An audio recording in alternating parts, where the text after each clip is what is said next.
মোহতারাম হাজরিন, আজ আমরা যে বিষয়টি নিয়ে আলোচনা করতে চাই সেটি হলো আল্লাহ রাব্বুল আলামিন দুনিয়াতে বান্দাকে যে কোনো নেকামলের একটা নগদ ফিডব্যাক দিয়ে থাকেন, আর আখিরাতে অনন্ত অসীমকালে তার যে পুরস্কার, তার যে জাযা, তার যে বদলা, সেটা তো আল্লাহ তো দিয়েই থাকেন।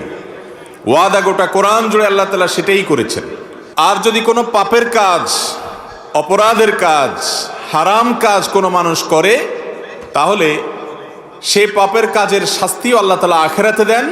কিন্তু কিছু কিছু পাপ, কিছু কিছু অপরাধ আছে, যে গুনাহগুলো, যেই অপরাধগুলোর কারণে আখিরাতের শাস্তি তো আছেই, নগদ দুনিয়াতে মৃত্যুর আগেই আল্লাহ তাআলা তার একটা শাস্তি আস্বাদন করান। এরকম 7টি পাপের সাথে আজ আমরা পরিচিত হব, যে পাপগুলোর প্রত্যেকটির সাথে আমাদের অনেক মানুষের সম্পর্ক আছে, আবার অনেকের প্রত্যেকটির সাথে না থাকলেও কোনো না কোনোটার সাথে সম্পর্ক আছে। আমরা আজকের আলোচনা শুনবো এই উদ্দেশ্যে যে এই 7টি পাপ থেকে আমি নিজেকে পরিপূর্ণভাবে বাঁচিয়ে নিব এবং সরিয়ে নিব, এ থেকে নিজেকে দূরে রাখবো, আল্লাহর কাছে আগেরগুলোর জন্য তওবা করে ক্ষমা চেয়ে নিব। এই উদ্দেশ্যে আমরা আলোচনা শুনবো ইনশাআল্লাহ। মোহতারাম হাজরিন, আল্লাহ রাব্বুল আলামিন কোরআনে হাকিমে বলেছেন, ফামান ইয়ামাল মিসকালা যাররাতিন খায়রান ইয়ারাহ। যে ব্যক্তি যাররা পরিমাণ কোনো ভালো কাজ করবে, এটার প্রতিদান সে পাবে, মিস নাই। আল্লাহ রাব্বুল আলামিনের হিসেবে কোনো ত্রুটি থাকতে পারে? বান্দা যদি যাররা পরিমাণ কোনো ভালো কাজও করে, আল্লাহ রাব্বুল আলামিন বদলা এবং বিনিময়ে দিবেন। গুলি মিস হলেও আল্লাহর বদলা পাওয়ার ব্যাপারে যে ওয়াদা রয়েছে, সেটা মিস হওয়ার সুযোগ নাই। এমন কি একটি হাদিসে আসছে, নবী করিম সাল্লাল্লাহু আলাইহি সাল্লাম বলেছেন, অনেক ফাসিক, অনেক আল্লাহর প্রতি অবিশ্বাসী মানুষ দুনিয়াতে অনেক ভালো কাজ করে। দেখবেন অনেক অমুসলমান অনেক ভালো কাজ করে। তো এই ভালো কাজটা করার পর আল্লাহ রাব্বুল আলামিন দুনিয়াতে তাকে কিছু বদলা দিয়ে দেন। হয়তো একটু সুখ শান্তি দিয়ে দিলেন, হয়তো একটু নাম যশ খ্যাতি দিয়ে দিলেন, বা কোনো একটা দিক থেকে আল্লাহ তাআলা তার বদলা দিয়ে দেন। দুনিয়াতে তাকে একটু সুখ টুক দিয়া মৃত্যুর আগে আগে তার ওই আমলগুলোর বদলা দিয়ে আল্লাহ রাব্বুল আলামিন তাকে মৃত্যু দেন, যাতে আখিরাতে তার এই ভালো কাজ, যদিও এটা কাউন্টেবল না, যেহেতু ঈমান নেই, আল্লাহ চাইলে বদলা নাও দিতে পারেন, কিন্তু আল্লাহ তাআলা কিছু দুনিয়াতে তাকে ভালো দিয়ে তার সে কর্মের মূল্যায়ন আল্লাহ তাআলা করে দেন। আর এর বিপরীতে আল্লাহর কোনো বান্দা, তিনি যদি ঈমানদার হয়ে থাকেন, ভালো কাজ তার বেশি হয়, কিন্তু কিছু বদামলও থাকে, গুনাহের কাজও থাকে, তো এই আল্লাহর বান্দাকে আল্লাহ তাআলা দুনিয়াতে অনেক সময় কষ্ট দেন, মৃত্যুর আগে মৃত্যুর যন্ত্রণা দেন, এবং এর মাধ্যমে তার ওই ছোটখাটো ভুল ভ্রান্তি যা ছিল সেগুলোর প্রায়শ্চিত্ত করিয়ে আল্লাহ রাব্বুল আলামিন তাকে আখিরাতে মুক্তি নসিব করেন। আর কিছু হতভাগা আছে, যেই হতভাগাদের জন্য তাদের কৃতকর্মের কারণে দুনিয়াতে যেরকম শাস্তির ব্যবস্থা আল্লাহ রেখেছেন, আখিরাতেও তার জন্য শাস্তির ব্যবস্থা রেখেছেন। আজ আমরা সেরকম 7টি অপরাধ, কবিরা গুনাহ, মহাপাপের সঙ্গে পরিচিত হব, যেগুলো সম্পর্কে রাসূল করিম সাল্লাল্লাহু আলাইহি ওয়াসাল্লাম ঘোষণা দিয়ে গেছেন যে এই অপরাধ করলে মনে রাখবে শাস্তি আখিরাতেরটা তো আছেই, দুনিয়াতে তোমাকে ভোগ করে যেতে হবে, শাস্তি ভোগ ছাড়া যেতে পারবা না। জানা দরকার আছে না নাই সেগুলো? আল্লাহ তাআলা আমাদের সকলকে সমস্ত হারাম কাজ থেকে বেঁচে থাকার তৌফিক দান করুন। সম্মানিত উপস্থিতি, আমাদের সমাজে ভালো কাজ করার ব্যাপারে যতটা আমরা তাগাদা বোধ করি, মন্দ কাজ ছাড়ার ব্যাপারে এত বেশি গরজ আমাদের হয় না। অথচ নবীজি সাল্লাল্লাহু আলাইহি সাল্লাম বলেছেন, ইত্তাকিল মাহারিম, ইত্তাকিল মাহারিম তাকুন আ'বাদান নাস। তুমি হারাম কাজকর্ম থেকে বেঁচে থাকো, বাছাই করে করে কোনটা আল্লাহ তাআলা নিষেধ করেছেন, কোনটা হারাম করেছেন, সেগুলো থেকে তুমি নিজেকে বাঁচিয়ে রাখো।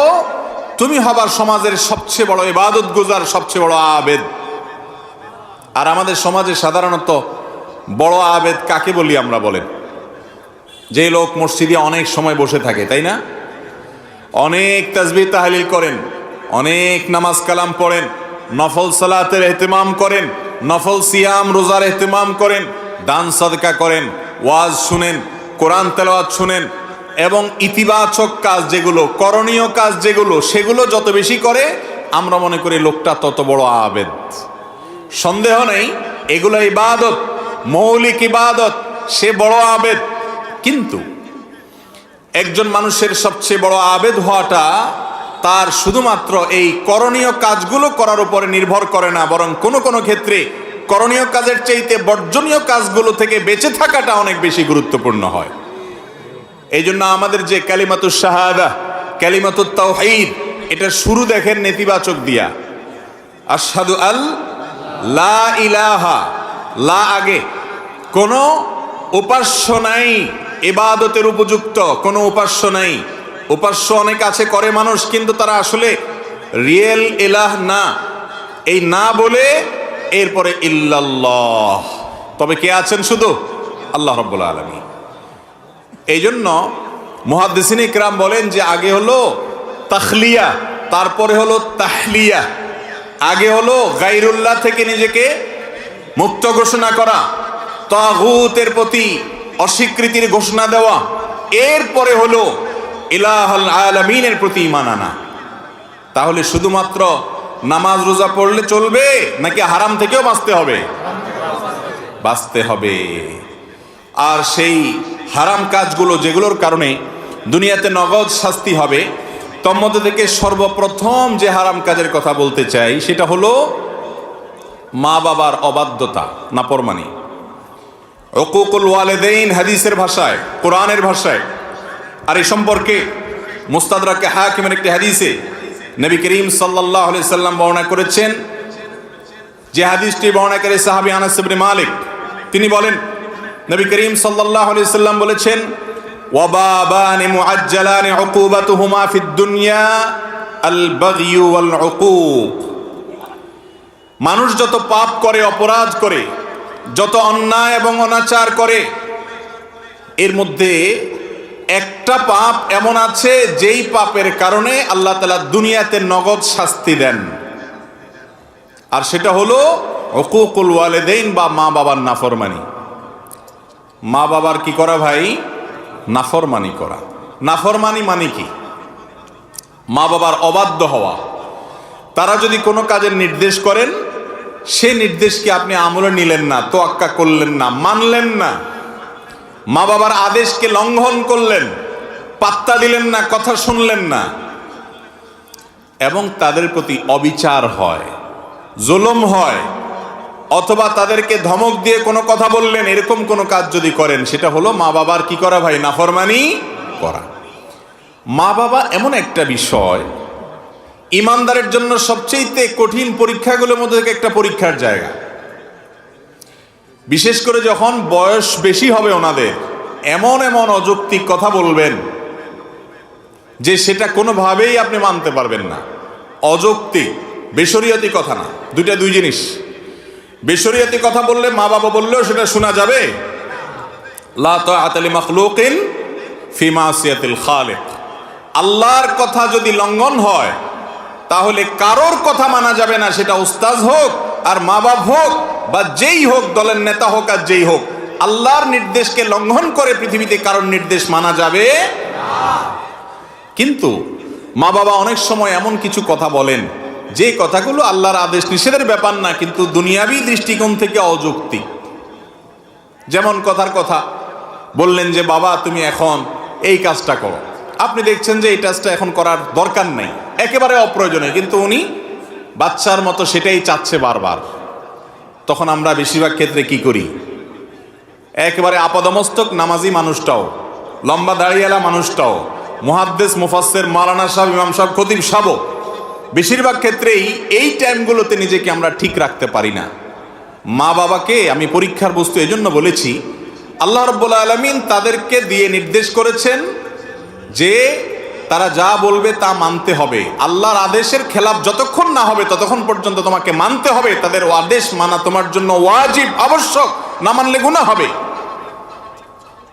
তারা যদি তোমাকে অযৌক্তিক কিছু বলে, তাহলে তুমি যদি তোমার সক্ষমতায় না থাকে না মানলা, কিন্তু তাদের সাথে ধমক দিয়ে বেয়াদবি করে কথা বলা যাবে।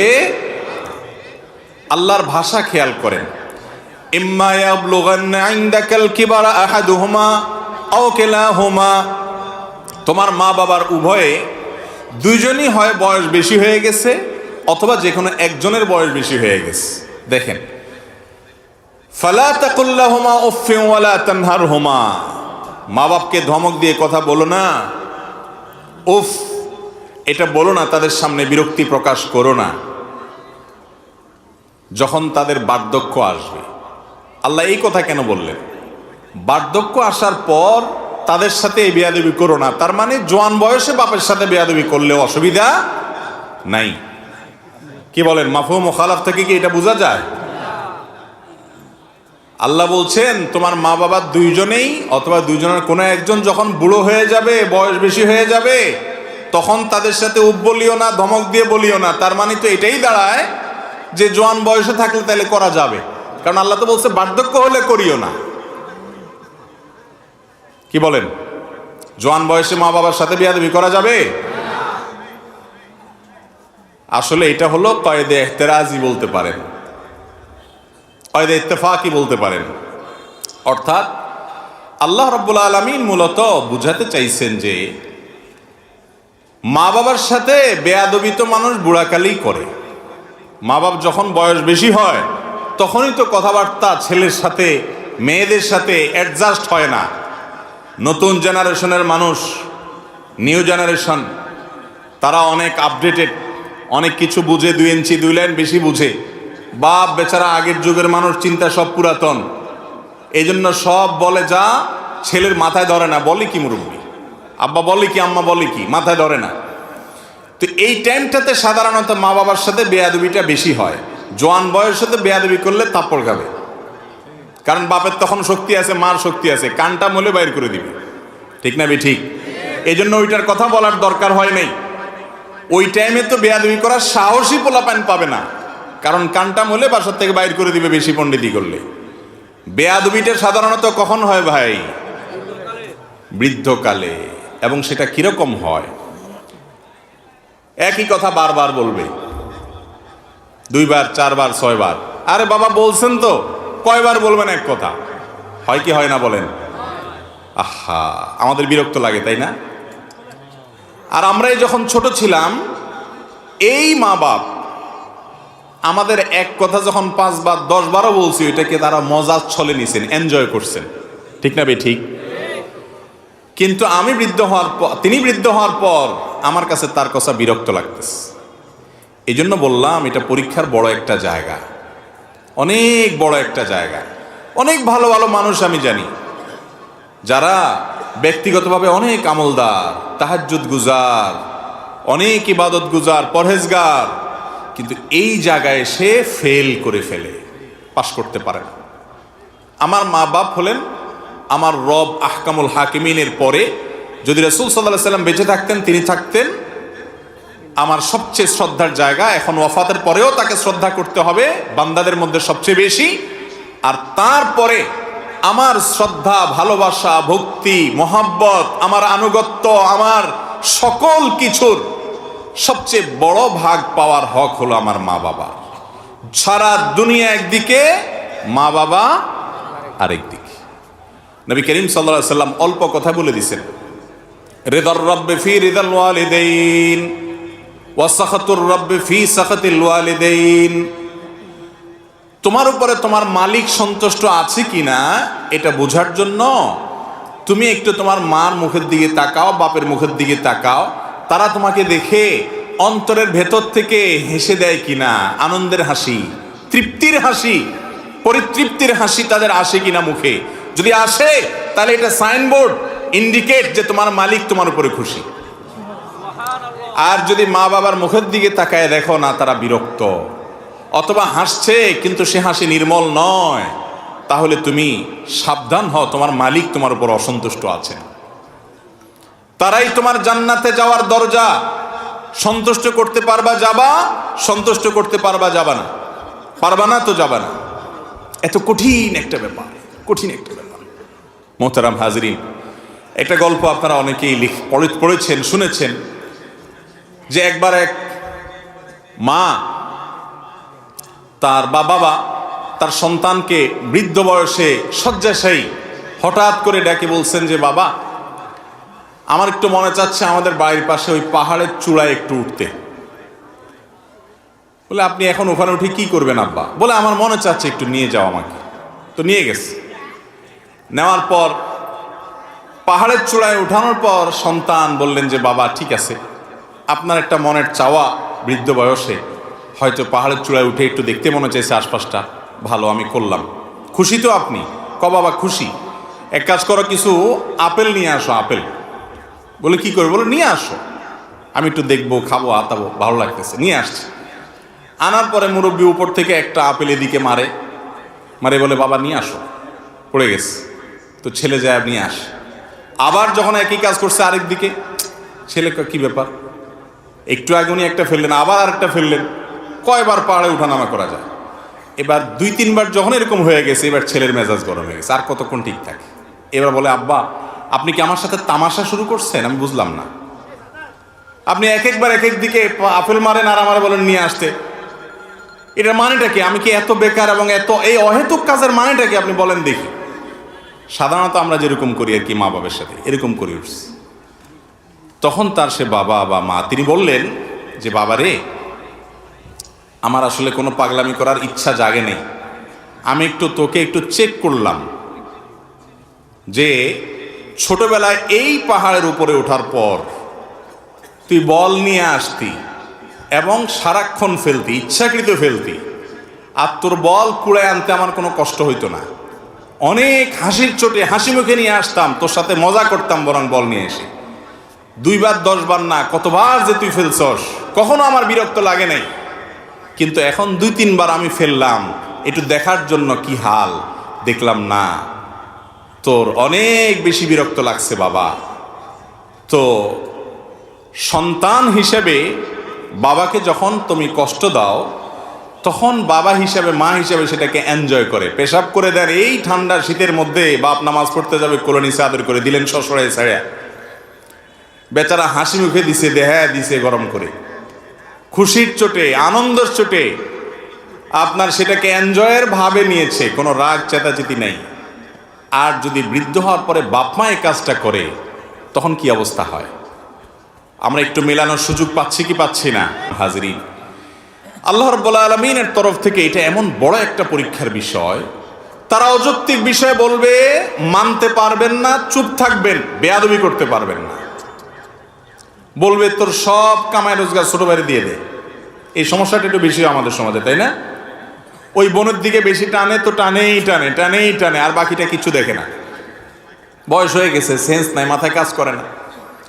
আপনি তখন একজন সন্তান হিসাবে, জান্নাতের পথযাত্রী হিসাবে সেটাকে এনজয় করবেন, যে বয়স হয়ে গেছে তো, ছোটবেলা যেরকম মানুষ খেয়ে হারিয়ে ফেলে, উনিও সেরকম করছে, কিন্তু আল্লাহর পক্ষ থেকে পরীক্ষা, ওফ বলা যাবে না, ওফ স্যাড, এসব বলা যাবে না, এমন কোনো কথা বলা যাবে না যে তাদের সামনে কষ্ট হতে পারে, মেনে নিতে হবে।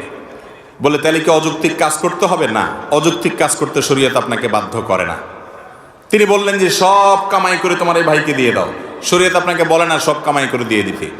এই জায়গায় আপনি কি করবেন? এই জায়গায় আপনি করবেন হলো বিচক্ষণতার সাথে মোকাবেলা। কিভাবে? মা বাবার সাথে বেয়াদবি নেই, বলবেন আব্বা আমি যতটুকু পারতেছি চেষ্টা করতেছি, আপনি দোয়া করেন আল্লাহ যেন আরো তৌফিক দেয়, আল্লাহ ওকেও যেন দেয়, আমি দেব। কথাবার্তার ভিতরে কোমলতা থাকবেন, অপারগতা প্রকাশ করলে সেটা বিনয়ের সাথে করবেন, কৌশলে এড়িয়ে যাবেন, ডাইরেক্ট মিথ্যাও বলবেন না, আবার ধমকও বাবা মাকে দিতে পারবেন। জটিল একটা জায়গা, না পারবেন কইতে, না পারবেন সইতে, কিন্তু চুপ থাকতে হবে, কারণ আপনাকে জান্নাতে যেতে হবে। কথা কি বুঝাতে পারছি ভাই? আব্দুল্লাহ ইবনে আব্বাস রাদিয়াল্লাহু তাআলা আনহুর একটা হাদিস আছে, উনি বলেছেন কেউ যদি বাপের সামনে, মায়ের সামনে নিজের চাদর বা জামায় ধুলা লাগলে সেটা যদি এরকম ঝাড়া মারে বাপের সামনে, মায়ের সামনে, এও মা বাবার নাফরমান, কিয়ামতের ময়দানে বিচার হবে। তাহলে এবার বুঝেন, যারা ধমক দিয়ে, ঝাড়ি দিয়ে, বেয়াদবি করে উচ্চ স্বরে বাবা মার সামনে কথা বলেন, তাদের পরিণতি কি হতে পারে? আজ যুবকদের মধ্যে বিশেষ করে এই ম্যানার্স হারিয়ে গেছে। ইসলামের এই সৌন্দর্য আজ আমাদের থেকে বিদায় হয়ে যাচ্ছে। এটাকে পুনরায় আমাদের মধ্যে ফিরিয়ে আনতে হবে এবং তওবা নাসুহা করতে হবে। যদি বাবার সাথে বেয়াদবি করেন, দুনিয়াতে আপনার সন্তানের হাতে আপনি লাঞ্ছিত হবেন, নগদ শাস্তি, আখিরাতেরটা পরে মিস নাই। একটা ঘটনা আপনারা শুনছেন না, বহুত পুরাতন মাহফিলে তো এই ঘটনা শুনতে শুনতে আমরা ছোটবেলা থেকে বড় হয়েছি। যে বাপের গলায় রশি বেঁধে বলে ছেলে টানতেছে, বাড়ি থেকে টানতে টানতে বাঁশের ঝাড় পরিমাণ আনার পরে বাপে বলছে, বাবা ইশারা দিছে একটু থাম থাম। তো ছেলে বলছে যে কি ব্যাপার, হাত দিয়ে কি ইশারা দিতেছ? তোমার তো আজকে নিয়ে খেতে ফেলাই দিয়ে আসবো, জ্বালাইতেছ বহুত। এরকম কুলাঙ্গার দু চারটা এখনো আছে, একেবারে রূপকথার গল্প না।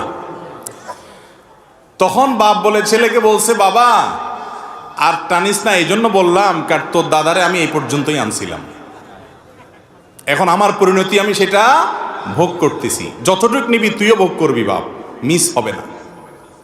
এমন এক ডেঞ্জারাস বিষয়, যে সমস্ত সন্তান তার ছেলের সামনে তার মেয়ের সামনে বাবার জুতাটা সোজা করে দেয়, বাসা থেকে বের হওয়ার সময় জুতাটা আগায়া দেয়, ওই ব্যক্তির ছেলে যখন বড় হবে সে তার বাপের জুতার উপর পাড়া দিতে তার বিবেকে বাঁধবে। কারণ সে পরিবার থেকে দেখে দেখে শিখছে কিভাবে বাবাকে সম্মান করতে হয়। যে ছেলে তার বাবাকে দেখবে যে বাবার সামনে সে জোর করে কথা বলে না, বাবার চোখের দিকে কখনো তাকায় না, মায়ের চোখের দিকে কখনো তাকায় না, ওই ছেলের ঘরে যখন ছেলে হবে মেয়ে হবে, তারা যখন দেখবে দাদার সাথে দাদির সাথে তার বাপের বিহেভ কি, আচরণ কি, তারা সেটা শিখবে এবং সেটাকে অ্যাপ্লাই করবে। এটাই হলো আল্লাহর সুন্নাহ, সুন্নাতুল্লাহ ফিল আরদ। এটার ব্যতিক্রম হয় না। এজন্য মা বাবার অবাধ্য সন্তানরা যতটুকু বেয়াদবি করেন, কমপক্ষে ততটুকু কোনো কোনো ক্ষেত্রে তার চাইতে বেশি সহ্য করার জন্য প্রস্তুত হয়ে যান। কথা কি বুঝাতে পারছি? আল্লাহ তাআলা আমাদের সবাইকে মা বাবার কদর করার তৌফিক দান করুন। বিয়ে করার পর মা বাবার বাধ্যগত থাকাটা একটু বেশি কঠিন হয়, একটু বেশি কঠিন হয়।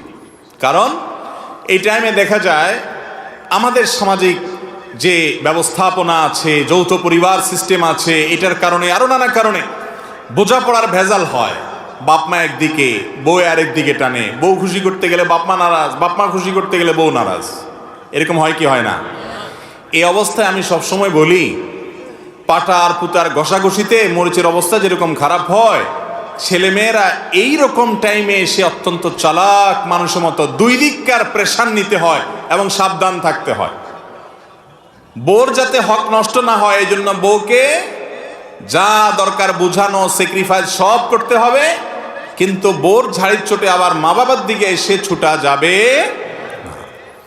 আর যদি কখনো বড় কোনো স্যাক্রিফাইস করতে হয়, তাহলে স্ত্রীর সাথে সেটা করতে হবে। মায়ের ব্যাপারে আপনার বেয়াদবি করে বা তাদের উপরে চড়াও হয়ে কোনো কিছু করা যাবে। আল্লাহ তাআলা আমাদেরকে বোঝার তৌফিক দান করুন। তাহলে একটি পাপের কথা জানলাম, যেই পাপটার শাস্তি আল্লাহ তাআলা দুনিয়াতে নগদ দেন, সেটা হলো মা বাবার নাফরমানি। এই নাফরমানি আজকাল বাড়ছে সমাজে না কমছে? বাড়ছে। কিরকম বাড়ছে? এখন বন্ধুর সাথে কথা বলে খুব মিষ্টি সুরে, তাই না?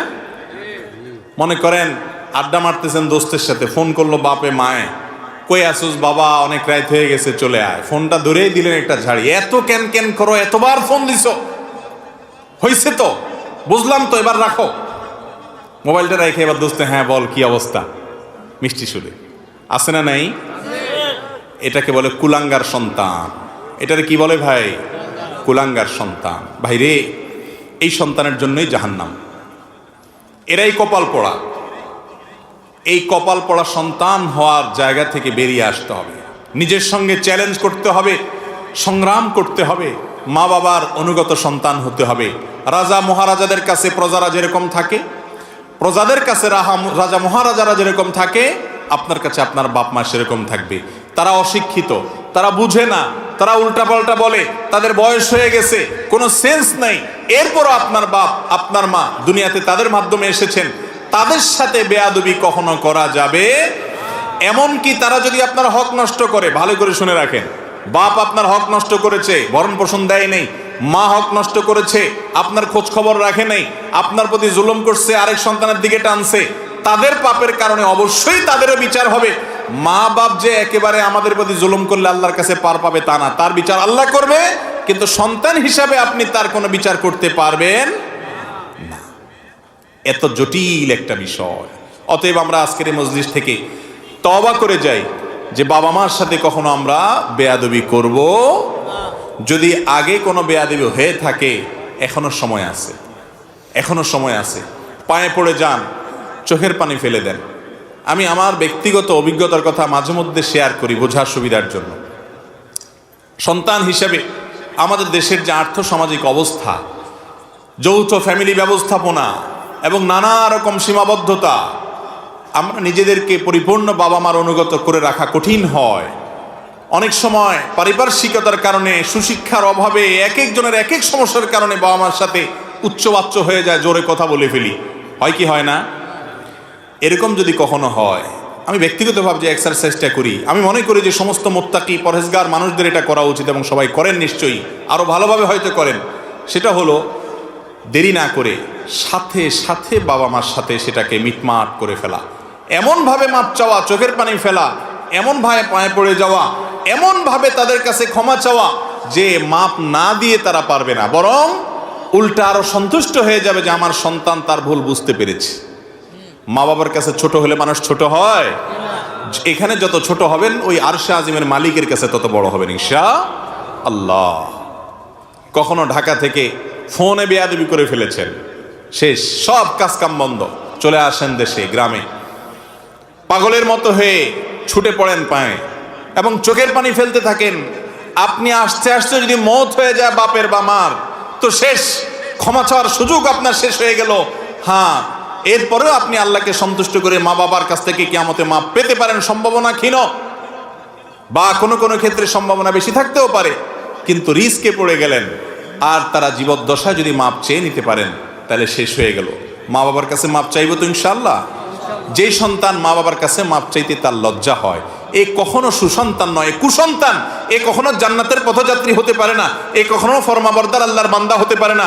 তার মুখে দাড়ি থাকতে পারে, তার মাথায় টুপি থাকতে পারে, তার গায়ে জুব্বা থাকতে পারে, তার এলেম কালাম থাকতে পারে, সে বড় আলেম হতে পারে, বড় খতিব হতে পারে, কখনো সে ভালো মুত্তাকি, পরহেজগার, আল্লাহর প্রিয় বান্দা হতে পারে না। মা বাবার কাছে মাপ চাওয়ার ব্যাপারে যত আন্তরিক হবেন দেখবেন মজাটা তত বেশি পাবেন। সবার কাছে মাপ চায় শান্তি পাওয়া যায় না ভাই। একজন সন্ত্রাসী, একজন চাঁদাবাজ, মাস্তান, গুন্ডা, তার কাছে যদি আপনি মাপ চাওয়া লাগে, সারা জীবন নিজের কাছে কষ্ট হবে যে তার কাছে আমি ছোট হয়েছি, তুচ্ছ হয়েছি। একটু মা বাবার কাছে মাপ চেয়ে দেখেন, চোখের পানি ফেলে দেখেন। বইয়ের সামনে বেয়াদবি করছেন, বইয়ের সামনে পাও ধরে মাপ চাইবেন। সন্তানের সামনে জোরে কথা বলছেন, সন্তানের সামনে চোখের পানি ফেলে মাপ চাইবেন, জড়িয়ে ধরবেন এবং এমন ভাবে ধরবেন যে তারা সন্তুষ্ট হয়ে তারা বরং আপনাকে বুকে টেনে নিবে। এরকম যদি মাপ চাইতে পারেন, বিশ্বাস করুন আপনি দেখবেন যে সেই মাপ চাওয়ার পরে আপনার ভেতরে যে তৃপ্তি, মানবিক যে আনন্দ, আপনার ভেতরে যে ভালো লাগা কাজ করবে যে আমি একটা বিরাট বড় মামলা ফিনিশ করে ফেলেছি, একটা মামলা নিষ্পত্তি করে ফেলেছি, কিয়ামতের ময়দানে পাকড়াও হাত থেকে নিজেকে নিষ্কৃত করে ফেলেছি, মা বাপকে সন্তুষ্ট করতে পেরেছি। সাথে সাথে দেখবেন যে অসম্ভব এক ভালো লাগা কাজ করবে। সব জায়গায় ছোট হইলে মানুষ ছোট হয় না, কোনো কোনো জায়গায় ছোট হইলে মানুষ বড় হয়। মাপ চাবো তো ইনশাল্লাহ বাবা আমার কাছে। প্রত্যেকটা ছোট বড় মামলার জন্য মাপ চেয়ে নিব, প্রত্যেকটা। কয়দিন পর পরে রিনিউ করবেন, রিনিউ, ক্ষমা চাওয়াটাকে কি করবেন, রিনিউ করবেন, মাপ চেয়ে নিবেন। কখনো নিজেকে ছোট মনে করবেন না। আপনার সন্তান, আপনার স্ত্রীকে বোঝাবেন যে তারাই আমার জান্নাত, দুনিয়া একদিকে তারা একদিকে। হ্যাঁ, সেটা করতে গিয়ে আবার স্ত্রীর প্রতি জুলুম করবেন না, তার অধিকার তাকে দিয়ে দিন। ইসলামটা হলো মা লাহা ওয়া মা আলাইহা বুঝা। আমার নফস, আমার নিজের উপরে, আমার সত্তার উপরে আল্লাহ তাআলা কি করতে বলেছেন, কি করতে নিষেধ করেছেন, কার কি পাওনা, কার কি অধিকার, সেটা বুঝায় দেওয়ার নাম হলো কি ইসলাম। আল্লাহ তাআলা আমাদেরকে আমলের তৌফিক দান করুন। মুহতারাম হাজরিন, তাহলে এক নম্বর পাপের কথা বললাম, যেটার প্রায়শ্চিত্ত দুনিয়াতেই হয়। দ্বিতীয় নম্বর হলো জুলুম এবং অত্যাচার। এই একই হাদিসে মুস্তাদরাকে হাকিমে আসছে, নবী করিম সাল্লাল্লাহু আলাইহি ওয়াসাল্লাম বলেছেন আল বাগিয়ুর কথা। এই আল বাগিয়ুর এই পয়েন্টটা আরো অন্যান্য হাদিসেও আসছে। দুনিয়াতে যদি কেউ কারোর প্রতি জুলুম করে, এর বিচার আল্লাহ তাআলা আখিরাতে তো করবেনই। আয-যুলমু যুলুমাতুন ইয়াউমাল কিয়ামা, কিয়ামতের দিন দুনিয়ার এক একটা জুলুম বহুমুখী অন্ধকার হয়ে মানুষের কাছে হাজির হবে, কোনো আলো সে দেখতে পাবে না, বিপদ তার সামনে আসবে। আর আল্লাহ লানাতুল্লাহি আলা যালিমিন তো আছেই। এত কিছুর পরেও মানুষের প্রতি যদি আপনি অবিচার করেন, জুলুম করেন, দুনিয়াতে আল্লাহ নগদ শাস্তি দেন। একটা কথা আমি প্রায় সময় বলি, পৃথিবীর ইতিহাসে যত বড় জালিম ছিল, যত বড় বড় জালিম ছিল, আপনি সেটা কাবিল থেকে শুরু করেন। হাবিলের প্রতি কাবিল যে জুলুম করেছে, নিজের ভাইকে হত্যা করেছে, সেই জুলুমের কারণে তার পরিণতি, তার লাঞ্ছনা, তার অপমান, তার শাস্তি, দুনিয়াতে বেইজ্জতি আল্লাহ করেছেন না করেন নাই? প্রকাশ করে দিয়েছেন। ফিরআউন বনি ইসরাইলের প্রতি জুলুম করেছে, দীর্ঘদিন জুলুম করেছে, নিজেকে রব দাবি করেছে। আল্লাহ রাব্বুল আলামিন কিছুদিন ছাড় দিয়েছেন। আল্লাহ বলেছেন ওয়া উমলি লাহুম ইন্না কাইদি মাতিন, আমি ছাড় দেই, ঢিল দেই, বড়শিতে মাছ ধরার মতো। যদি বেঁধে যায় মাছ তো ছেড়ে দেয় সুতা, মাছ লাফাইতে থাকে, মনে করে আমাকে তো ছাড়াই দেওয়া আছে, কেউ তো টানতেছে না। আল্লাহ সবসময় টানেন না। ইন্না কাইদি মাতিন, যখন টান দেন সেটা অনেক শক্ত টান হয়, ছুটার কোনো সুযোগ থাকে না। অসংখ্য জালিমকে আল্লাহ পাকড়াও করে আমাদের চোখে আঙ্গুল দিয়ে দেখায় দেন, কিন্তু আমরা তারপরে বুঝি না। ফিরআউনকে আল্লাহ তাআলা পাকড়াও করেছেন না করেন নাই? এরপরে আপনি দেখেন জুলুম অবিচার যখন আবু জাহাল আবু লাহাবরা করেছে, আল্লাহ তাআলা ছাড় দিয়ে রেখেছেন। বহুদিন করেছে, খেলেছে দুনিয়াতে, আল্লাহ তাআলা পাকড়াও করেছেন।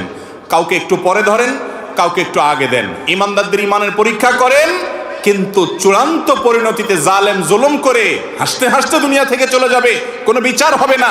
একজন জালিমের ক্ষেত্রে এটা কোনোদিন সম্ভব হয় নাই, হবে না, হয় নাই এবং হবে না। নবী সাল্লাল্লাহু আলাইহি ওয়াসাল্লামের ওয়াদা, জুলুম, অবিচার, অত্যাচার, লুণ্ঠন এবং দুঃশাসন, অপশাসন, মানুষের প্রতি মানুষকে কষ্ট দেওয়া, এই কাজগুলো যারা করে আল্লাহ তাআলা তাদেরকে দুনিয়াতে শাস্তি দেন, আখিরাতটা তো আছেই। প্রিয় ভাইরা আমার, আমরা প্রত্যেকে যদি নিজের হিসেবটা করি যে আমি আমার অধীনে কার প্রতি জুলুম করার মতো আছে। ইয়াং মানুষ 2-4-5 বন্ধু মিলে হোটেলে খাইতে গেছেন, মেসিয়ারকে ডাক দিচ্ছেন, টোনটা কি থাকে তখন বলেন? টোন থাকে তখন ধমকের টোন। এই চা নিয়ে আসো, আরে কতক্ষণ বললাম, এখনো সময় হয় না, কানে শোনো নাই? 2-4-5 জন একসাথে থাকলে গায়ে একটু গরম গরম লাগে, তাই না? বাসে উঠছেন 4-5 বন্ধু মিলে, বিশেষ করে যুবকরা, তখন শরীরে একটা ভাব আসে, তাই না? মানে তখন ধরাকে সরা মনে করেন, এরে ধাক্কা দিচ্ছেন, ওরে ধাক্কা দিচ্ছেন, কাউকে দেখার সময় নেই। হ্যাঁ, কন্ট্রাক্টর বেটারের ডাক দিচ্ছেন, টাকা যা দিচ্ছেন, বেচারা কিছু বলার সাহস নাই। কি আবার কি কোনো কথা বলবি নাকি? না ভাই, কোনো কথা নেই, যা তাহলে চলে যা। এরকম একটা ভাবসাব থাকে কি থাকে না? এগুলো কিন্তু সব জুলুম হচ্ছে। আপনি অবিচার করছেন, আপনি কষ্ট দিচ্ছেন, অন্যায় আচরণ করছেন, গায়ের জোর দেখাচ্ছেন, বন্ধু কয়েকজন মিলে গেছে, শরীরে ভাব চলে আসছে। এরকমগুলো আমাদের মধ্যে আছে না নাই?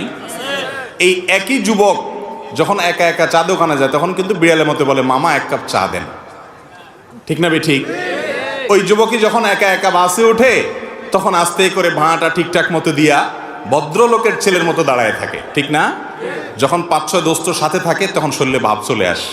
এই ভাবের চোটে যৌবন কাল থেকে কত রিক্সাওয়ালা, কত চা দোকানদার, কত বাস কন্ট্রাক্টর, কত কাজের মানুষ, কত গরিব মানুষ, কত দুর্বল, কত অসহায়, কত মানুষকে ধমক দিয়েছেন, ধাক্কা দিয়েছেন, চোখ রাঙিয়েছেন, অপরাধ করেছেন, জুলুম করেছেন, গায়ের জোর দেখিয়েছেন।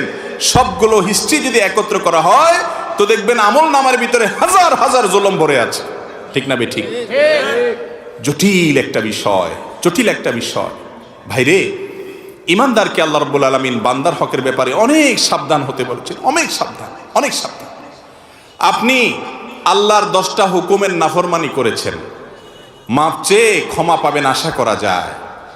একজন অসহায় মানুষের প্রতি জুলুম করেছেন, ধাক্কা দিয়েছেন, এটা মাপ পাবেন কিনা কিয়ামতের ময়দানে এই আশা খুবই ক্ষীণ। কারণ এটা আল্লাহর আদালতে আল্লাহ নিজে বিচার করবেন না, এটা চলে যাবে বান্দার কাছে। বান্দার কাছে আল্লাহ পাঠিয়ে দিবেন, সে কি বলে দেখো।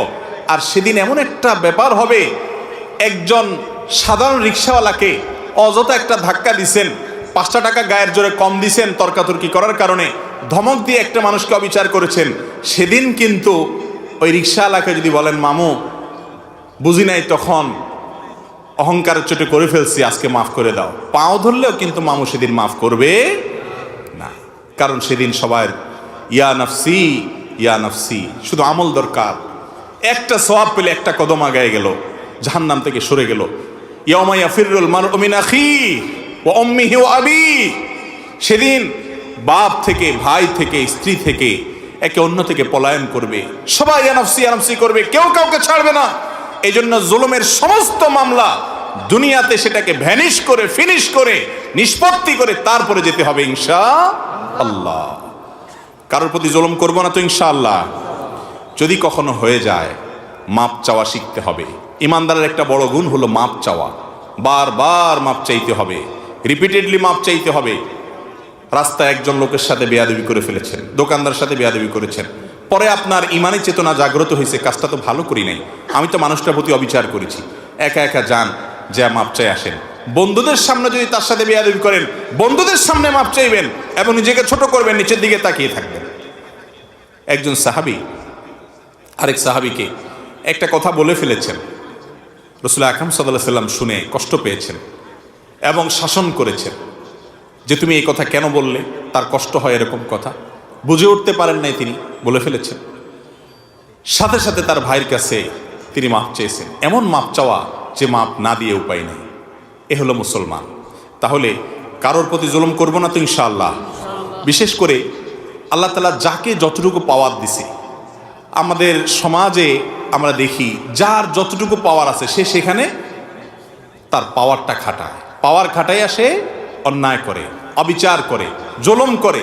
যে যতটুকু পারে, যাকে আল্লাহ যদ্দুর পাওয়ার দিছে সে তদ্দুর জুলুম করে। কেউ বড় জালেম কারণ সে বড় পাওয়ার হোল্ড করতেছে, কেউ ছোট জালেম কে সে কারণ সে ছোট পাওয়ার হোল্ড করতেছে, আর কারোর সাথে পারতেছে না, বইয়ের উপরে করতেছে। ঠিক না বে ঠিক? এটা অন্তত সবাই পারে, তাই না? অসহায় মানুষের প্রতি পারে। তো এগুলোর জন্য তওবা করবো তো ইনশাআল্লাহ। মনে রাখবো, একটি আচরণ খারাপ হবে, আল্লাহর কাছে পাকড়াও হবে। বারবার বলছি, ইমানদারের জন্য করণীয় কাজ, আপনি ইবাদত গুজার করলেন, জিকির আজকার, ওয়াজ শুনলেন, ওয়াজ করলেন, তেলাওয়াত করলেন, দান সদকা করেন, এগুলো ভালো কাজ করেন। কিন্তু আপনার দ্বারা উল্টাপাল্টা কি হচ্ছে, অপরাধ কি হচ্ছে, সেটা খেয়াল করেন। বহু নামাজি মানুষ আছে দেখবেন, নামাজ কালাম পড়ে, দায় টাই সবই আছে, কিন্তু আইল ঠেলে ঠিকই। ঠিক না বে ঠিক? আইল ঠেলে। তাইলে এই লোকটা বুঝতেই আসে না যে দিনদারি কি। তারে নামাজ কালাম তাকে জান্নাতে নিবে না, সে জানে না। সে জানে না বান্দার হক আল্লাহর হকের চাইতে অনেক ক্রিটিক্যাল, অনেক রিস্কি। এটার জন্য পার পাওয়া খুব কঠিন। এই আইল ঠেলার কারণে তার নামাজে তাকে জান্নাতে নিতে পারবে না, কুলাবে না। এই জন্য আল্লাহর হকের পাশাপাশি বান্দার হকের উপরে সচেতন হওয়া, কোনো মানুষকে জুলুম না করা। আবারও বলছি, পৃথিবীর ইতিহাসের কোনো জালেম তার বিচার পাওয়া ছাড়া দুনিয়া থেকে যায় না। আমরা অনেক সময় বুঝি না, এক একজনকে আল্লাহ এক একভাবে বিচার করেন। কারোর ভেতরে ত্রাসের সৃষ্টি করে দেন, ভেতরে ভেতরে জ্বলে পড়ে কয়লা হয়ে যায়, উপর দিয়ে বোঝার কোনো সুযোগ থাকে না। কিন্তু আল্লাহর আযাবের কথা নবীজি ওয়াদা করেছেন, এই ওয়াদা সত্য, মহাসত্য, ব্যতিক্রম হওয়ার কোনো সুযোগ নেই। জালেমের বিচার আল্লাহ করেন, করে থাকেন, কিয়ামত পর্যন্ত করবেন। এই জন্য জুলুম থেকে নিজেদেরকে বাঁচিয়ে রাখবো ইনশাআল্লাহ। কারোর হক নষ্ট করব।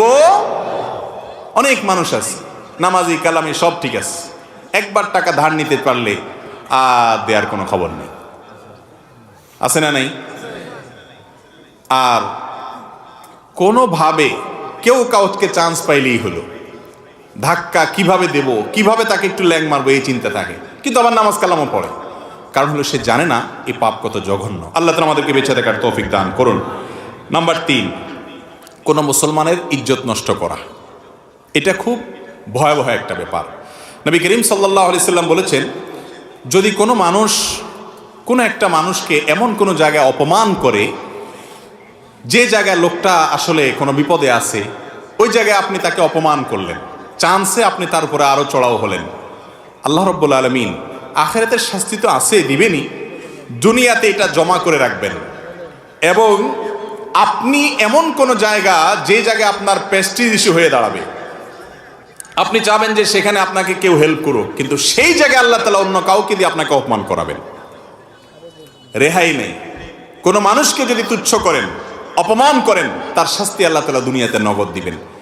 আমাদের মধ্যে এই রোগটাও অনেক বেশি।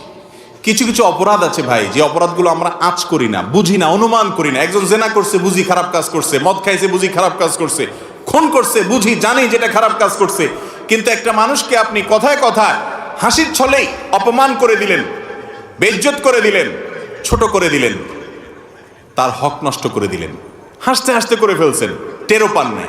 আছে না নাই এগুলা? আমাদের যুবকদের মধ্যে দেখবেন যে রোস্টিং ভিডিওর একটা আপনার কালচার আছে। রোস্টিং ভিডিও বুঝেন আপনারা? আমরা সাধারণত জানি মুরগি রোস্ট করে। রোস্টিং ভিডিওতে মুরগির রোস্ট হয় না, মানুষের রোস্ট হয়। শব্দটার মধ্যেই বোঝা যাচ্ছে কি পরিমাণ অ্যাগ্রেসিভ কর্মকাণ্ড সেখানে হতে পারে। কেউ হয়তো কোনো ভুল করেছে, কোনো অন্যায় করেছে, আর তো রক্ষা নাই।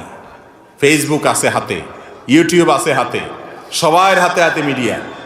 এবার তার ব্যাপারে এমন সব কথা, এমন সব কাজ, এমন সব অভিযোগ, হ্যাঁ, দোষ করলে সেটা সংশোধন করতে হবে, সমালোচনা করতে হবে, তার নীতিমালা আছে শরীয়তে, সেসব নেই। এবার রোস্ট করে তাকে, নাম দিছে রোস্টিং ভিডিও। আছে না নাই? কিভাবে কাকে কে ছোট করবে এটার জন্য প্রতিযোগিতা লিপ্ত হই। এই অপরাধগুলোর সবচেয়ে ভয়াবহ দিক হলো, এগুলো যে অপরাধ সেই চেতনা, সেই বোধ আমাদের মধ্যে নেই। আপনি যদি অপরাধকে অপরাধ মনে করেন, তাহলে তো তওবা তৌফিক হবে। আপনি তো এরকম হাজার হাজার মানুষের ইজ্জত নষ্ট করেছেন, অপমান করেছেন, আপনার খবরও নেই। বিশেষ করে কেউ যখন কোনো বিপদে পড়ে, জাতীয় কোনো ব্যক্তিত্ব, যে কোনো মানুষ, তো এবার ওই হাতি খাতে পড়লে যেরকম হয় আর কি, সবাই মিলে তার 14 গোষ্ঠী বলতে গিয়া যা না তাও বলি, আর ব্যঙ্গ, বিদ্রুপ, ঠাট্টা, গালিগালাজ, এগুলো তো আমরা মোটামুটি তখন জায়েজই মনে করি। এ রোগটা আমাদের মধ্যে আছে না নাই? কোনো মানুষকে কখনো অপমান করবেন না, কোনো মানুষকে কখনো বেইজ্জত করবেন না। নবী করিম সাল্লাল্লাহু আলাইহি সাল্লামের আখলাক ছিল, তার সামনে যখন কেউ কথা বলতো, তিনি পরিপূর্ণ চেহারা দিয়ে কথা বলতেন, ঘাড় ফিরিয়ে কথা বলতেন না। কারণ এতে মানুষ মনে কষ্ট পায়, সে মনে করে যে আমাকে কেয়ার করে নাই, গুরুত্ব দেয় নাই। নবীজি সাল্লাল্লাহু আলাইহি সাল্লাম পরিপূর্ণ চেহারা দিয়ে কথা বলতেন, এই ছিল তার আখলাক। আজ আমাদের এগুলো আছে নাই। লেবাস পোশাকে মুসলমান যতটা আছে, আচার আচরণে মুসলমান তার ধারে কাছে এই সমাজে আকিদা সহি, আখলাক সহি নেই, আমল সহি, আখলাক সহি নেই। ঠিক না? ঠিক। আল্লাহ তাআলা আমাকে, আপনাকে, আমাদের সবাইকে এই ত্রুটিটাকে সংশোধন করার তৌফিক দান করুন। আমরা প্রতিজ্ঞা করব, আমাদের দ্বারা কোনো মানুষের অপমান যেন না হয়। ফেসবুকে ট্রলবাজি, এটা তো এখন যুব সমাজের কাছে সবচেয়ে পছন্দের আইটেম, তাই না? ট্রলবাজি মানে কি? এর নিয়ে হাসাহাসি, তামাশা, মশকরা। এটা ফেসবুকে কেন, অফলাইনেও নিজের দোস্তদের মধ্যে কাউকে পাইলেন আর অপমান করলেন, এগুলোকে আমরা বৈধ মনে করছি। মানুষ আজ পশুকে হার মানানোর প্রতিযোগিতায় নেমে গেছে। তাহলে এই অপরাধটা থেকে আমরা বেঁচে থাকবো। কারণ দুনিয়াতে যদি কাউকে আপনি বেইজ্জত করেন, আল্লাহ তাআলা আখিরাতের জন্য অপেক্ষা করবেন না, এটা তো আছেই। দুনিয়াতে আল্লাহ তাআলা পরবর্তী স্কোপে আপনি যেই জায়গায় এমন এক বিপদে পড়বেন যে আপনার পাশে কেউ দাঁড়াক চাবেন, ওই জায়গায় আল্লাহ আপনাকে আঘাত দেবে না, কাউকে দিয়ে রক্ষা হবে না। ওই বিপদ, একজনের বেইজ্জতের প্রতিশোধ আল্লাহ তাআলা দুনিয়াতে নেন, নগদ শাস্তি হয়। এই জন্য এই অপরাধ থেকে বেঁচে থাকবো। আল্লাহ আমাদেরকে বাঁচার তৌফিক দান করুন। 4 নম্বর হলো আত্মীয়তার সম্পর্ক ছিন্ন করা। আত্মীয়তার সম্পর্ক যদি কেউ ছিন্ন করে, সেই সম্পর্কে আবু বকর রাদিয়াল্লাহু তাআলা আনহু বর্ণিত একটা হাদিস আমরা পাই, আবু দাউদে বর্ণিত হয়েছে, তিরমিজিতে বর্ণিত হয়েছে। নবী সাল্লাল্লাহু আলাইহি ওয়াসাল্লাম বলেছেন, মা মিন যামবিন আজদারু আন ইউআজ্জিরাল্লাহু তাআলা লিসাহিবিহি আল উকুবা ফিদ দুনিয়া মা মা ইয়াদখিরু লাহু ফিল আখিরাহ মিসলাল বাগি ওয়া কাতিয়াতির রাহম। জুলুম একটা কথা বলেছি, এর পাশাপাশি আত্মীয়তার সম্পর্ক ছিন্ন করা, এটা এমন একটা অপরাধ, এই অপরাধের শাস্তি দুনিয়াতে পাওয়ার হকদার অনেক বেশি। আল্লাহ দেরি করেন না, তাড়াতাড়ি দিয়ে দেন দুনিয়াতে। আখিরাতে একটা রিজার্ভ রেখে, এই হাদিসে স্পষ্ট বলেছেন নবী সাল্লাল্লাহু আলাইহি সাল্লাম, আখিরাতের শাস্তি রিজার্ভ রেখে, ওটা তো আছেই। দুনিয়াতে আল্লাহ তাআলা খুব তাড়াতাড়ি করে শাস্তি দিয়ে দেন, এবং সবচেয়ে দ্রুত যেই অপরাধের শাস্তি পাওয়ার হকদার হয় বান্দা, সেটা হলো আত্মীয়তার সম্পর্ক ছিন্ন করা। আত্মীয়তার সম্পর্ক ছিন্ন, এটা নিয়ে বিস্তারিত কথা বলা দরকার, কিন্তু আমার হাতে সময় নেই। সংক্ষেপে শুধু এটুকু বলছি, আমাদের সমাজে বহু মানুষ আত্মীয়তার সম্পর্ক ছিন্ন করে বসে আছে, টেরও পায় নাই, খবরও জানাই তার যে সে একটা কবিরা গুনাহ করে বসে আছে। আত্মীয়তার সম্পর্ক রক্ষা করা কি সুন্নত না ফরজ? ফরজ, এমন একটা ফরজ যে আল্লাহ রাব্বুল আলামিন হাদিসে কুদসিতে আত্মীয়তার বন্ধনের সাথে আল্লাহ কথা বলেছেন, তাকে কথা বলার সুযোগ দিয়েছেন। সে তো সাধারণত কথা বলার ক্ষমতা নাই, কিন্তু আল্লাহ তাআলা তো যে কোনো কিছুকে কথা বলাতে পারেন। তো আত্মীয়তার বন্ধন বলছে আল্লাহ আমার কি মর্যাদা, কি কদর হলো, শরীয়তে ইসলামে আমার অবস্থানটা কি থাকলো, এই টাইপের প্রশ্ন করার পর আল্লাহ রাব্বুল আলামিন আত্মীয়তার বন্ধনকে বলছে তুমি আর কি চাও? আমি ঘোষণা দিয়ে দিলাম তোমাকে যে রক্ষা করবে আমি তাকে রক্ষা করব, তোমাকে যে ছিন্ন করবে আমি তাকে ছিন্ন ভিন্ন করে ফেলবো। আত্মীয়তার সম্পর্ক এমন এমন একটা কঠিন বিষয়, কিন্তু আমরা এটাকে এত কঠিন মনে করি না। বিশেষ করে সামাজিক যোগাযোগের মাধ্যমের উন্নতির এই যুগে আমরা এত বেশি সামাজিক হয়ে গেছি অনলাইনে, যে অফলাইনে বা বাস্তবিক জীবনে আমরা তত বেশি অসামাজিক হয়ে গেছি। এক একজন মানুষের আমাদের ফেসবুকে 5,000 করে বন্ধু। কত করে? 5,000। 5,000 সর্বোচ্চ আমাদের বন্ধু, 5,000। এই বন্ধুর হক আদায় করতে করতে আমাদের অবস্থা খারাপ। এক বন্ধুর পোস্টে লাইক পাই নাই, তো সে মাইন্ড করছে, কমেন্টে এসে লিখছে দোস্ত আমার কোনো পোস্টে তোমার লাইক পাই না, আহা হা দোস্ত সরি এখনই যাচ্ছি তোমার প্রোফাইলে, যে কয়টা লাইক মেরে চলে আসলেন। এই কাগজের দোস্ত, 2 নম্বর দোস্ত, ফাউল দোস্ত, বেহুদা দোস্ত, এর হক আদায় করতে করতে আপনার টাইম শেষ। রক্ত সম্পর্কীয় আত্মীয় 3টা তার স্তর আছে, বাপের দিককার, মায়ের দিককার, এ দুটা হলো মূল। আর বৈবাহিক বন্ধনের কারণে স্ত্রীর সাথে যে আত্মীয়তার বন্ধন হয় সেটা এক ধরনের আত্মীয়তা, কিন্তু এটা রক্তের বন্ধন নয়। রক্তের বন্ধন মূলত 2টা, বাপের দিককার এবং মায়ের দিককার। এর মধ্যে গুরুত্ব কোনটার বেশি, মায়ের দিককারটা না বাপের দিককারটা? এই ক্ষেত্রে বাপের দিককারটার গুরুত্ব একটু বেশি।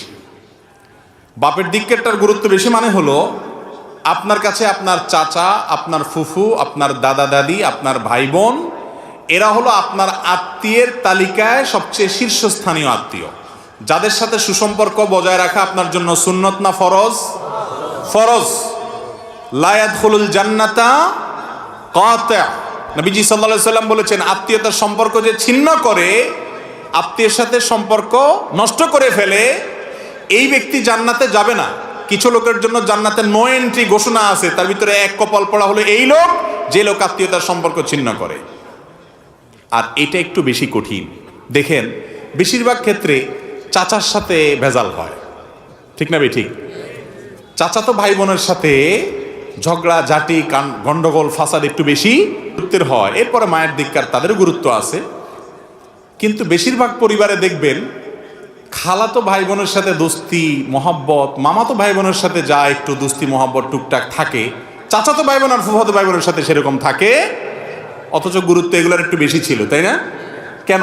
কারণ ইবলিস বুঝছে যে এই যদি এগুলোর সাথে সম্পর্ক ভালো করে ফেলে তো জান্নাতে চলে যাবে, এটা তো ঠেকাইতে হবে। এই জন্য এখানে আইসা ভেজাল সব লাগায়, এই জমি নিয়ে গন্ডগোল, এটা নিয়ে গন্ডগোল। আর মা, বেশিরভাগ মারা তো যেহেতু তারা স্বরাষ্ট্রমন্ত্রী, বাসা পুরাটা তাদের হাতে নিয়ন্ত্রণে, ছেলে মেয়েকে শুধু মামার ফজিলত শোনায়, খালার ফজিলত শোনায়, চাচাদের বদনামি শোনায়, ফুফুদের বদনামি শোনায়। বাস্তব না অবাস্তব? এবার পোলাপাইন সব খেপে, হ্যাঁ, ওই যে আপনার সাপের মতো ফুলতে থাকে, হ্যাঁ আমার চাচা এটা করছে, ফুফু এটা করছে। আস্তে আস্তে সম্পর্ক নষ্ট হয়, শয়তান করায়। সব মা যে এরকম করে তা না, আল্লাহ মাফ করুক, অনেক মারা এটা করেন। কিন্তু সন্তান যদি খুব বিচক্ষণ হয়, মার সাথে তো আবার বেয়াদবি করা যাবে না। মা বলছে তোমার খালা ভালো, মামা ভালো, মার সাথে বেয়াদবি করে দিয়ে বলেন দোত তুমি, তোমার কথা ঠিক নাই, তো গেলেন আপনি শেষ হয়ে, সেটা তো করা যাবে না।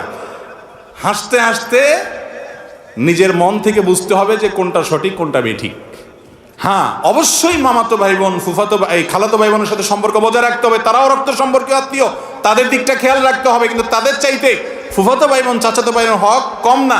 বেশিরভাগ মানুষের খোঁজ খবর নিয়ে দেখেন চাচাতো ভাই বোনের সাথে 2, 4, 6 মাস, 1 বছর, 2 বছরের যোগাযোগ হয় না, কিন্তু মামাতো ভাই, খালাতো ভাইয়ের সাথে মাশাআল্লাহ ইটিস পিটির যোগাযোগ টুকটাক হয়, ঠিক না ঠিক?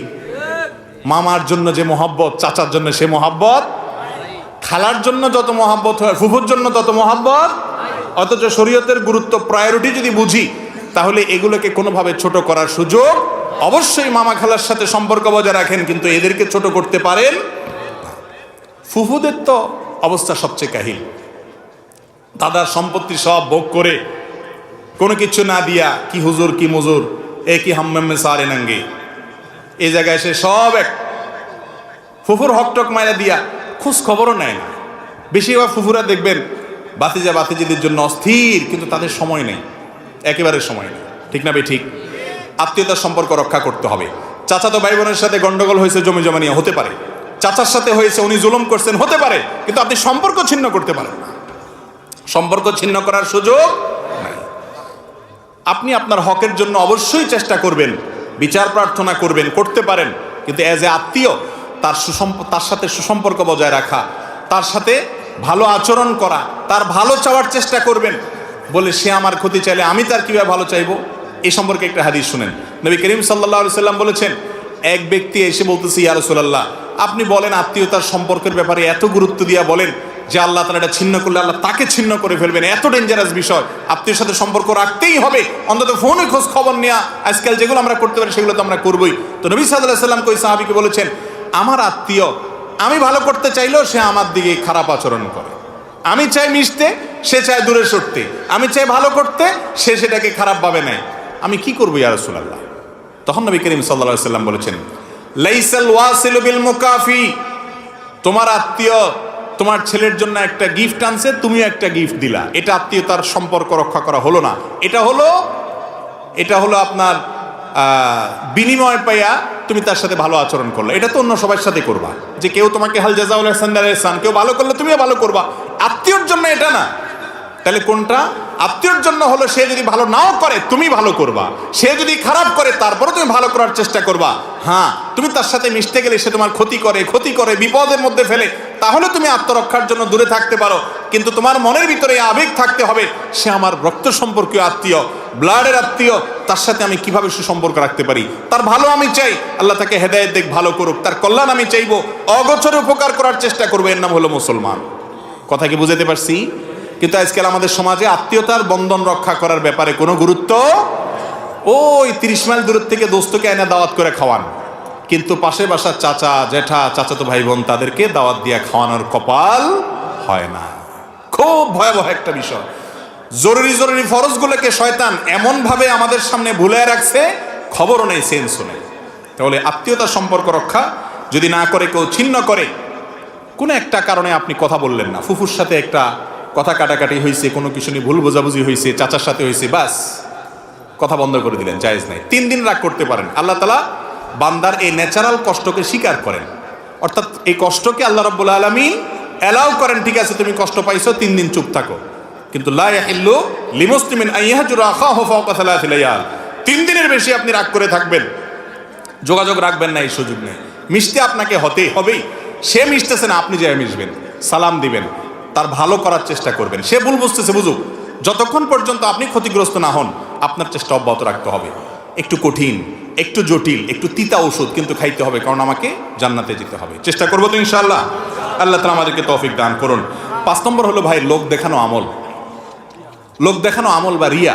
নবী করিম সাল্লাল্লাহু আলাইহি সাল্লাম বলেছেন, কেউ যদি কোনো ভালো কাজ করে মানুষকে দেখানোর জন্য, এখন তো এমন একটা সময় আসছে, ফেসবুকের যুগ, সুবহানাল্লাহ, চুল পরিমাণ কোনো ভালো কাজ করব আর ফেসবুকে পোস্ট হবে না, এটা তো কোনোদিনই হতে পারে না।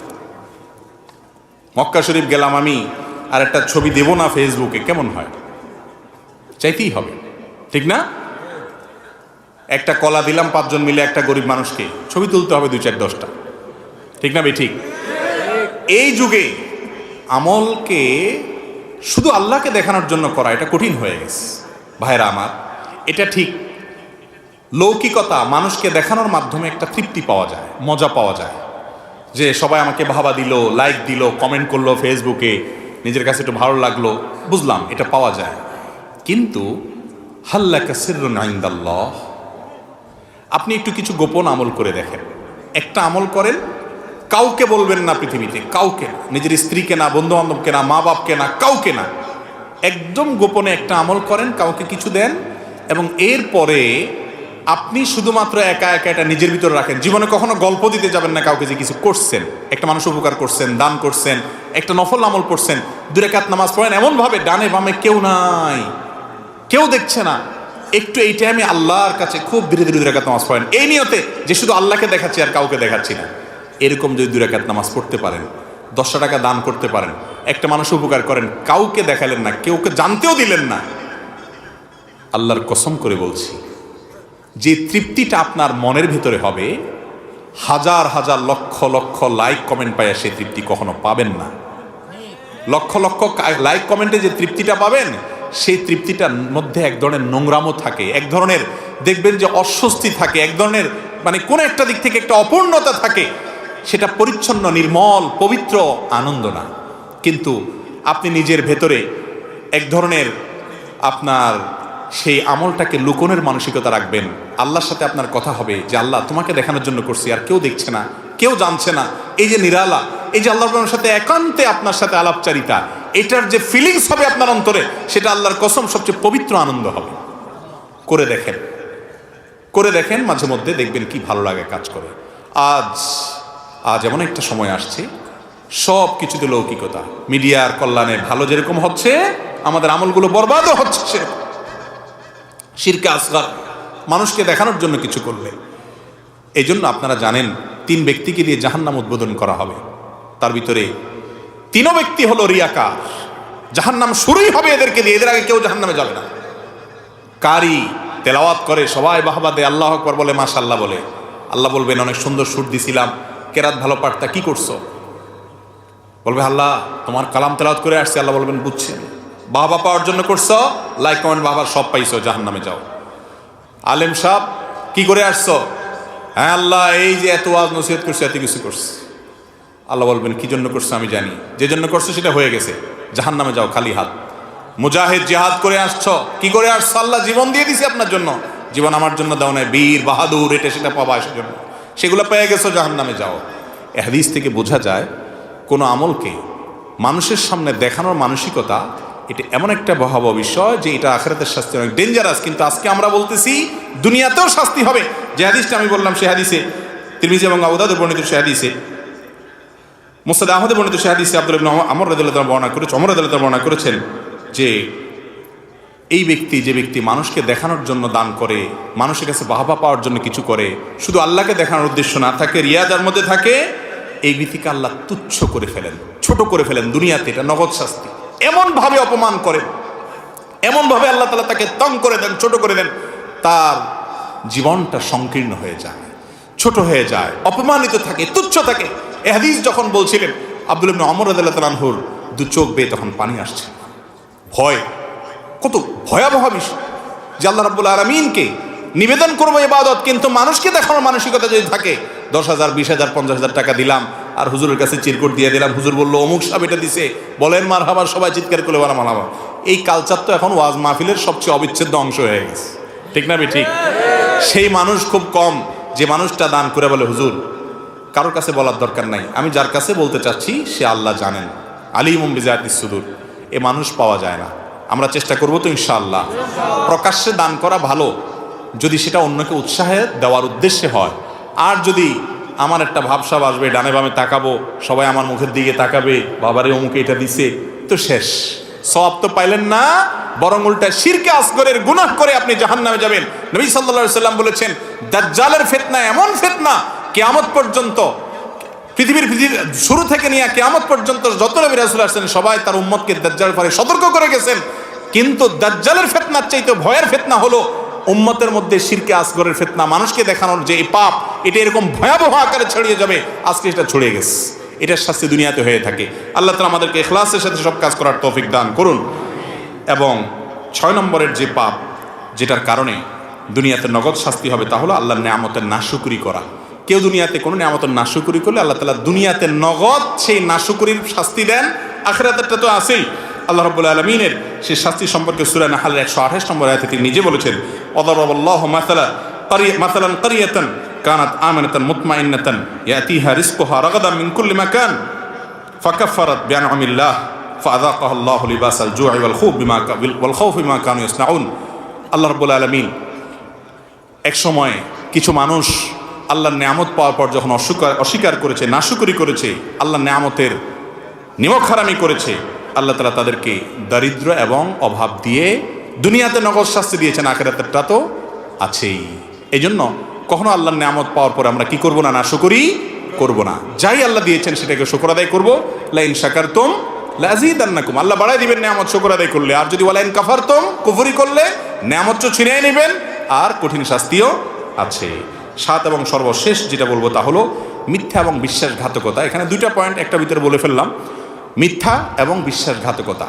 দুনিয়াতে যদি কেউ কারোর সাথে প্রতারণা করে, 2 নাম্বারি করে, বেঈমানি করে, এই মির্জাফর এবং বেঈমানদেরকে আল্লাহ তাআলা দুনিয়াতে নগদ বেইজ্জত করেন এবং শাস্তি দেন। আখিরাতেরটা তো আছেই, মিথ্যা যদি কয় একই কথা তার জন্য আছে।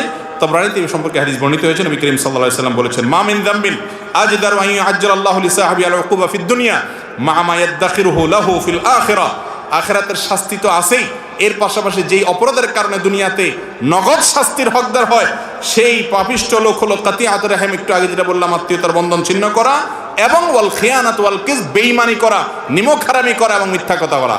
বেঈমানির অনেক ধরন আছে, একটা ছোট্ট ধরন বলি শুধুমাত্র, একেবারে সিম্পল। এর চেয়ে বড় বড় বেঈমানি আমরা করি। সেটা হলো আপনার কাছে কেউ কোনো কথা বলল, তিরমিজির হাদিসে আসছে নবী করিম সাল্লাল্লাহু আলাইহি ওয়াসাল্লাম বলেছেন, ইযা হাদ্দাসা রাজুলু ফালতাফাতা, কোন মানুষ আপনার সাথে কথা বলে একটু এদিক ফিরছে বা সেখান থেকে সরে গেছে, ফাহিয়া আমানা, সেই কথা আপনার কাছে আমানত হয়ে গেল। আপনি এটা যদি আরেকজনের কাছে বলে বেড়ান, আপনি আমানতের খেয়ানত করলেন, বিশ্বাসঘাতকতা করলেন, আপনি এই প্রতারণা করে এই যে দুনিয়াতে নগদ শাস্তির উপযুক্ত হয়ে গেলেন। এত ডেঞ্জারাস অপরাধ। ফেসবুকে কয়দিন পর পর দেখেন অমুকের ফোন কল ফাঁস হয়েছে, তমুকের ফোন কল ফাঁস হয়েছে, খুব মজা করেন, খুব শান্তি লাগে, আপনার আরেকজনের ফাঁস হয়ে গেছে, সব মজা করে অনেক কিছু লেখেন। কিন্তু এই ফাঁস যারাই করে, যেভাবেই করে, ব্যক্তিগত কথোপকথন সংশ্লিষ্ট দায়িত্বশীল যারা আছে, এজেন্সিগুলো যারা আছে, তারা মনিটর করতে পারে নিরাপত্তার প্রয়োজনে, সেটা ভিন্ন কথা। কিন্তু পাবলিকের সামনে কারোর গোপন কোনো কিছু প্রকাশ করে দেওয়া, এটা কি ভালো কাজ না খারাপ কাজ? খারাপ কাজ। কোনো কোনো ক্ষেত্রে হতে পারে জাতীয় স্বার্থ বিবেচনা করে যদি সেটা প্রয়োজন হয়, একান্ত এক্সক্লুসিভ হতে পারে। কিন্তু নর্মালি যেটা হয়, আমরা কারোর কিছু পাইলেই হইলো বাস, এটা একটা মজার আইটেম আমাদের কাছে, ঠিক না ভাই? ঠিক। শয়তান আজকাল পাপগুলোকে আমাদের কাছে উপভোগ্য করে তুলেছে। আল্লাহ রাব্বুল আলামিন এই 7টি মহাপাপ যেগুলোর কারণে দুনিয়াতে নগদ শাস্তি হয়, সেগুলো থেকে আল্লাহ তাআলা আমাদেরকে বেঁচে থাকার তৌফিক দান করুন।